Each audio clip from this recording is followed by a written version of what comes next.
اون قصه مشهور بین شمس و مولانا رو شنیدید. در اوج رابطه عارفانه‌ای که شمس و مولانا داشتن، میگه مولانا کاملا مرید شمس بود و هر چه از اون میپذیرفت. شمس یه شب به مولانا میگه من شراب میخوام.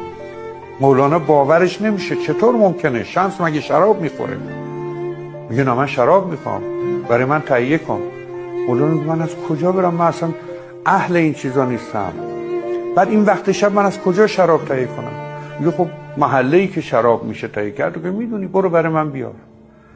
مولانا چگونه باید این کسی که معلم بزرگ کلی خودش مرید داره، آبرویی در شهر داره، را بیفته بره شبانه به محله بدنامی که مست‌ها رفت آمد میکنن شراب بگیره.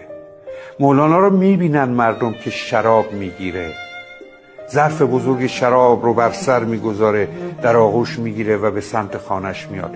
تکفیرش میکنن، سنگ پرت میکنن، ناسزا میگن که تو تا امروز ما رو فریب دادی، خوب مچ تو گرفتیم، پس تو شرابخواری. شمس میگه که نه این شراب نیست، من امشب حالم به گونه‌ای بود که سرکه لازم داشتم و این مرد رو مجبور کردم برای من سرکه تهیه کنه.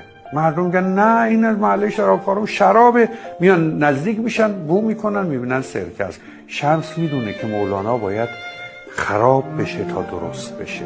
مولانا غرور شیخیش باید از بین بره.